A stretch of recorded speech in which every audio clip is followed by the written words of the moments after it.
committee reports. Okay.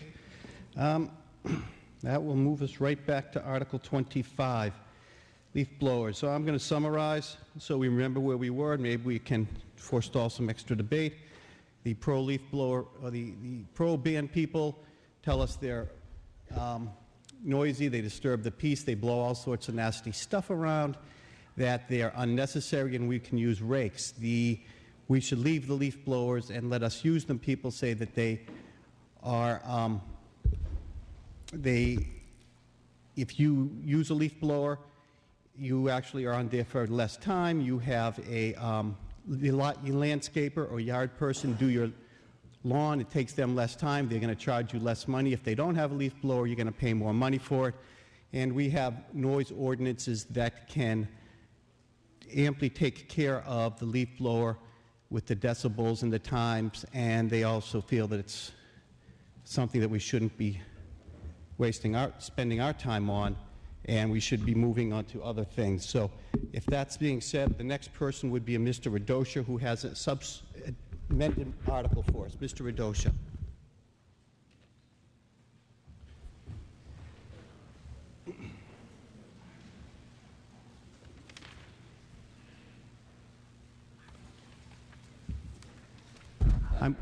All right, 1 second, Mr. Radosha. I'm going to continue with the list we had the other day, so if you were on the list, you don't have to raise your hands.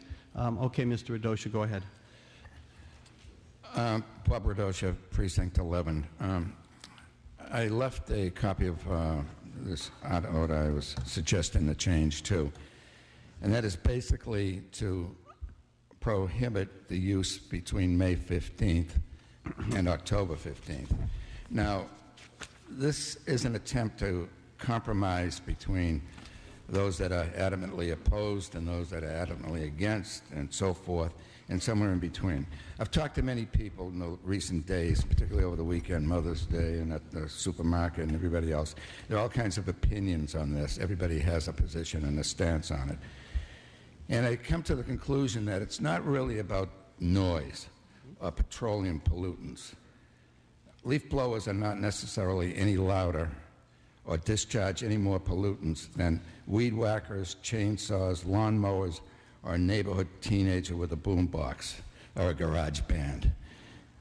From my discussions with the anti-leaf people, it's about the invasion of dirt and debris on their property onto and into their houses and automobiles, and also having to drive through clouds of dust and occasionally down some of the side streets.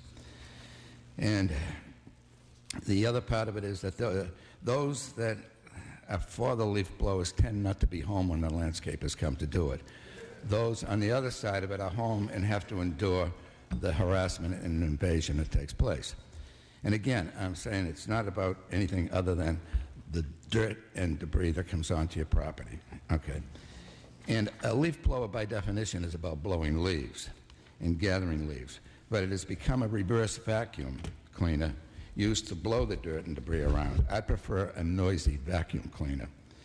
I have no problem allowing their use in the early spring and late fall. That's why I put those dates on, because in between, there aren't many leaves that are falling down between now. This is mid-May, and I think you've seen most of them come down at this point. There's not much more to go until October. And in that time period, in the fall and the late fall and the spring, people aren't outside with their activities and with their windows open. They close them down at that point, so they're inside. It's no problem. Make all the noise and blow all the stuff you want around. I don't care. So there are a lot of leaves, okay, that fall between May and mid-October, and I see no reason to blow the grass after it has been cut and the clippings removed. My barber stopped blowing my hair to shake the stuff out of it at the end because I think it was polluting his shop. So they no longer do it. So I'd like to see that come to a stop when my windows are open. Okay. And finally, 10 minutes with a broom or a rake is very therapeutic for the mind, soul, and the body. So for what it's worth, I hope you kind of consider this and see where it goes. Thank you. Did we get a second on Mr. Okay, thank you. Ms. Romano?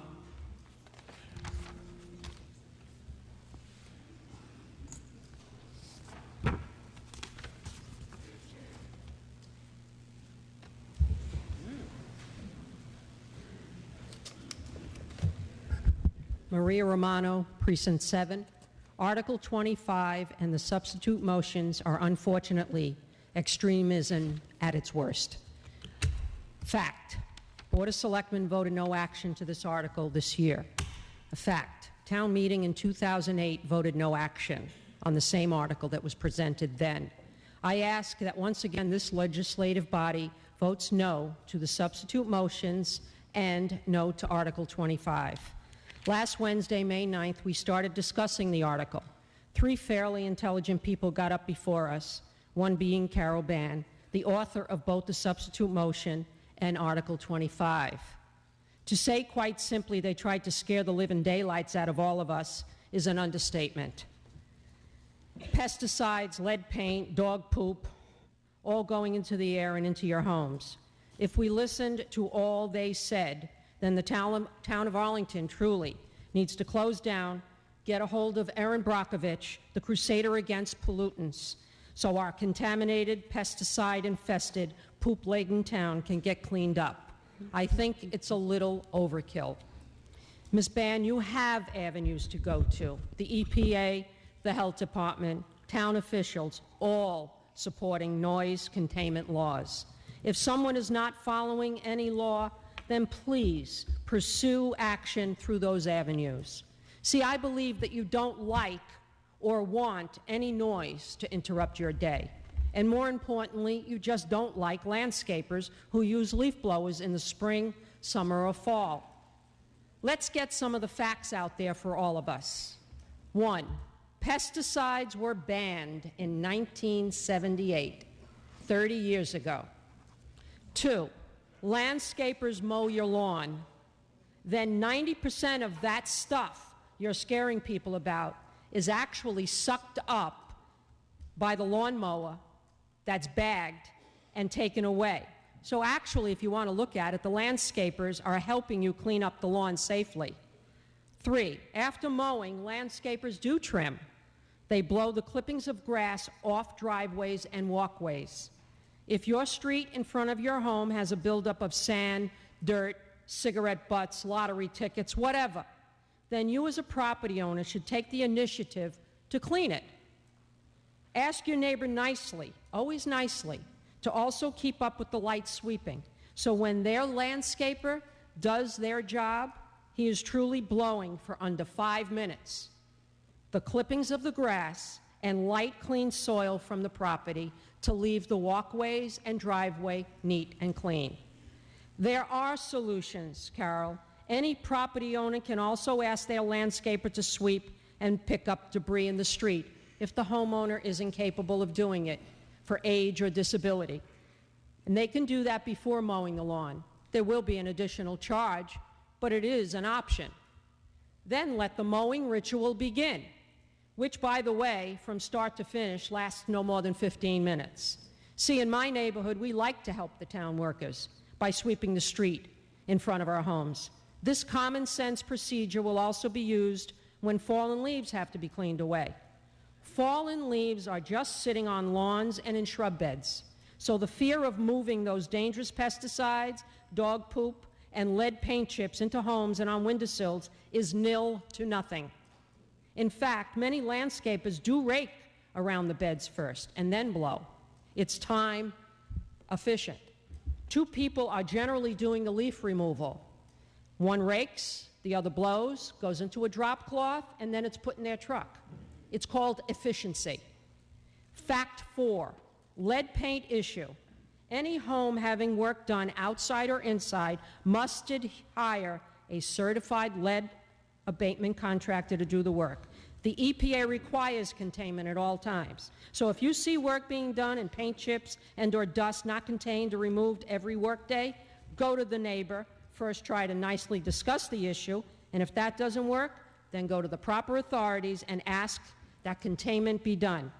Many landscapers I know will not mow a lawn that has debris of dust or chips of paint left by contractors. 5, gas leaf blowers set at a normal decibel noise level should continue. Now, I'd like to ask a question. I don't know who has the answer. What is the acceptable level, the acceptable decibel level for lawn leaf blowers in this town. That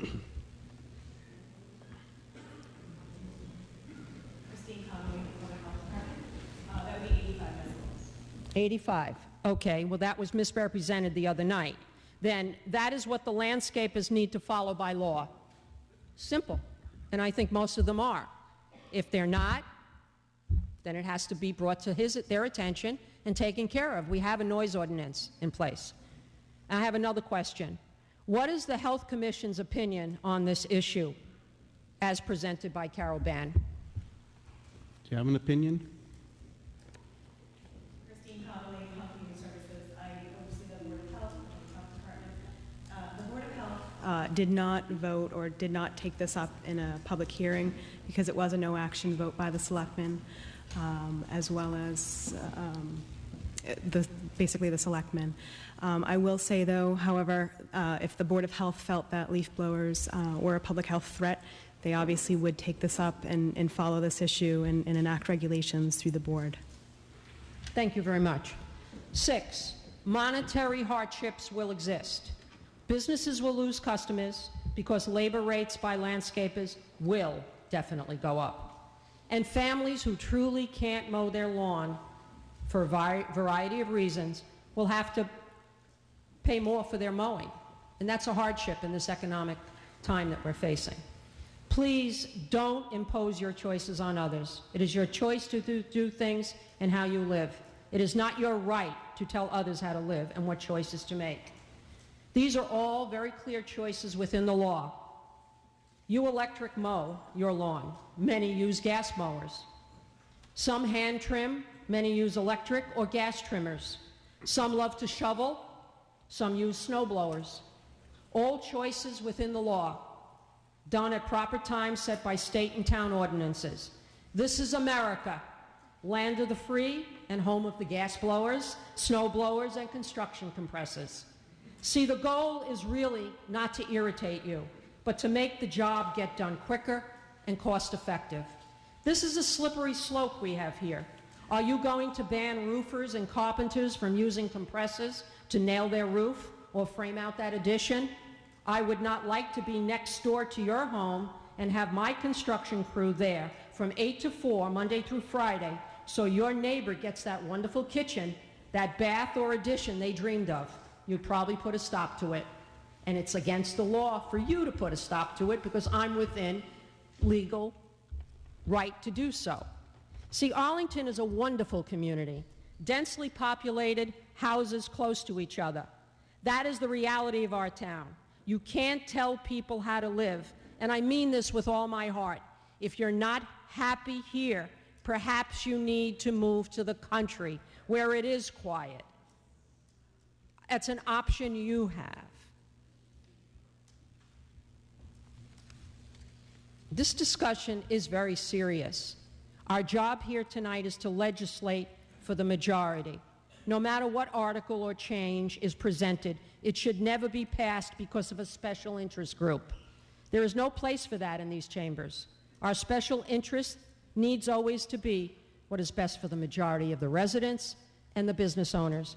I am very proud of the work we have done this year at town meeting. We've worked very, very hard. And we have a job to do now. Let's continue the common sense choices and the decisions we're making. Again, I ask that we vote no on Article 25 and on both substitute motions. Thank you. Thank you. Excuse me. Mr. Dunn, you had your hand raised as a selectman the other day. Did you wish to still speak? Pass. Mr. Harris, EJ? Where'd he go? Oh, we know who's not here. Mr. Tremblay? Oh, Ed's not here either.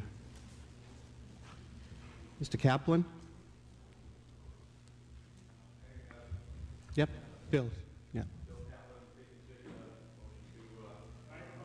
Take the microphone. Bill Kaplan, Precinct 6, motion to terminate debate. On all matters before the On all article? matters before the article. Okay.